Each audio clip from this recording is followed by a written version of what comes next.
So I come to you today asking you this question, and only you can answer it.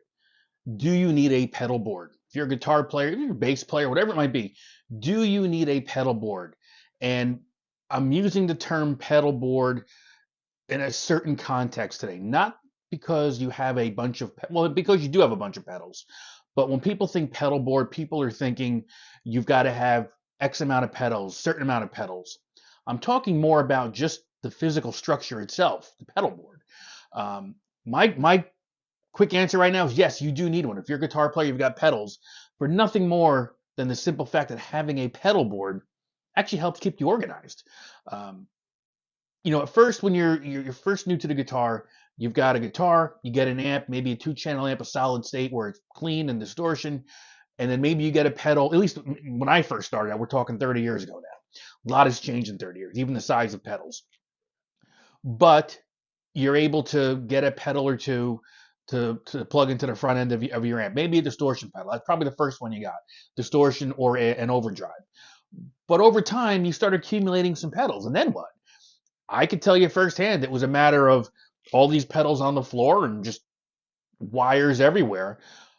And it wasn't until probably 15, 20 years ago I finally understood the importance of a pedal board itself, like the one you're seeing right here.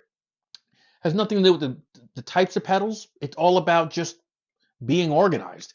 If you take a look at this pedal board here, smaller pedals, I've got, like for me, the Boss pedal was always the first type of pedal I had.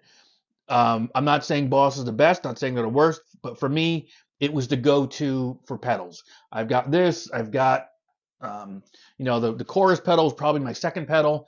Some type of overdrive distortion was one. Then I had this. Now you're building up this collection of pedals. What do you do?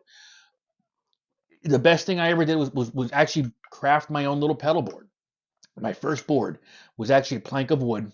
Don't remember how big it was, but it was big enough to have three pedals. Three, I think it was the DOD pedals, side by side. So you figure couldn't have been more than something like this, maybe a little wider than a pedal this size, but it worked. And then over time, I understood how to actually get better at it. And to me, the pedal train has been my best friend over the years. I've had different versions of it, different sizes. And when you start getting into the pedals, you start getting this creative flow, this creative process of what kind of board you can put together, your rig, so to speak. So what you're seeing here is just what I have right now. It's actually split into two signals, basically. This one right here, this pedal, the Donner, which I just got, the ABY, you should be able to see it right now, is key because it's one input from, say, my electric guitar. I split the signal for an acoustic rig, and then I split, the other side of it's actually for, a full electric going into an amp, where the acoustic side I'll probably just put right into a PA system. But I've got the different pedals to do different things. And nowadays, the micro pedals, the mini pedals are great. Look, I don't need the best pedals in the world. I just need them to sound pretty good for when we're playing live, and no one's coming up to me saying that sounded like crap. We've gotten plenty of comments in certain bands that, hey, the band sounds great, this sounds great, that sounds great. If that's the case, then I know that what I'm doing at least is good.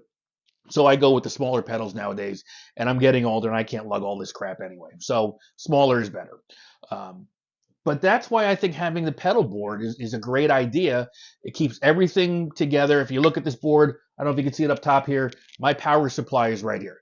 I got a DC brick. This is going back probably 15, 20 years on this piece of equipment too. But it still works. No reason not to not use it. It's a power condition as well. So it kind of gets rid of that hum sometimes you might have if you plug, one time type of thing right in. Uh, and I don't really have what they used to call it the wall boards. I don't know if they call it that anymore, but a single adapter. I've never done that. It was either battery, which 9 volts for these guys, but the smaller ones, it's the battery is almost as big as the pedals, so you've got to use an AC adapter, which is why I use this now. But the pedal board itself allows me to lay it out. It looks good.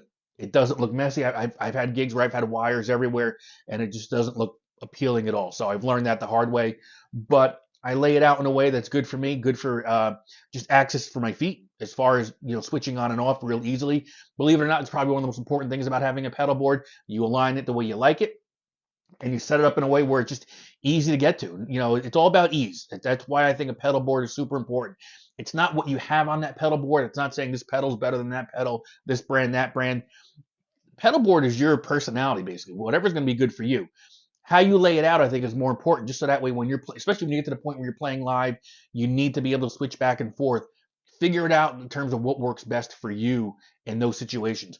I've gone through so many different versions of pedal boards, not only the sizes, but lining things up. And I mean, at one point, I have a video out there where I was demoing a Fender Blues Junior at some point. And if I can find the link, I'll put it down below. And I put every possible pedal I had I can use on a pedal train that's about twice the size, if not 3 times the size of this. That's overkill. And I've learned that over the years. So pedal board, whatever you need, whatever you must have, put it on there. Again, nothing more than the simple fact that it just keeps everything neat. You got a gig bag for it. You can go. You're going to a friend's house to jam. You're jamming at home. You've got to move it quickly. You got to get out of the way. So much more easier than picking up pedals individually off the floor. So again, the question is, do you need a pedal board? I say yes, not because of what you want to put. Well, you know, again, what you want to put on it, but more so for the ease of having something sturdy that you can move around with ease. Again, these pedal trains, super light frames to begin with. So over time, you know, the pedals are going to weigh much more than that frame would anyway. But keep in mind, what works for you? Do you need the pedal board? Yeah, I think if at some point you're starting to buy pedals and create these rigs of yours, yeah, you're going to need a pedal board. Just, again, for the ease of sanity, basically. And especially if you start gigging, when you set up for these gigs, you want to be able to open, plug in, and you're done. More so, even if you're doing like open mics, you know, open mic night, you go there, whether it's, even if you have an acoustic guitar, but you've got a pedal board, guitar, plug it in, pedal, out, you go right to the PA system, and you're done. You don't have the luxury sometimes of actually setting up each pedal, plugging in the patch cables, plugging in the power. Keep that in mind. Again, doesn't matter what kind of pedals you're using. It's just about how you want to make life easier for you, which is why I think having a pedal board is key. You know, that's my 2 cents. I'm sure a lot agree, people disagree, but that's how I've gone about it. That's how I've approached it over the years. So if you are on the fence, you know, look into it. There's lots of other videos out there about how to assemble pedal boards. You know, what do you need as far as the order, proper order of everything, different story. But get out there, take a look at it, give it a shot, and you can find a lot of great things out there used nowadays. See what you can find. But I would say if you're getting to that point now where you've got a pedal, couple pedals, and you don't know how to kind of keep things neat and easy to get access to, the pedal board might be the way to go. Now, I have a pedal train here. A lot of other brands out there, but pedal train just kind of been the one for me over the years. I've had this size, I've had bigger, I've had, I think it was called the Metro series, really small, probably about the size of the lower part of this rig right here, but it works. So let me know what questions you might have, concerns. Where did I miss the mark on this? I think I kind of touched upon what I needed to, at least. And happy playing. Let me know what kind of pedals you got out there. I mean, I got tons. I mean, again, these are probably my 2 favorite ones. I think this is the first one, but I've had this on the rig for quite a while. This is one of the first ones I had. This is going back 30 years on this one as well. So let me know what you have. I'm kind of curious, you know, what you've got on your rig these days. All right. Take care. See you later.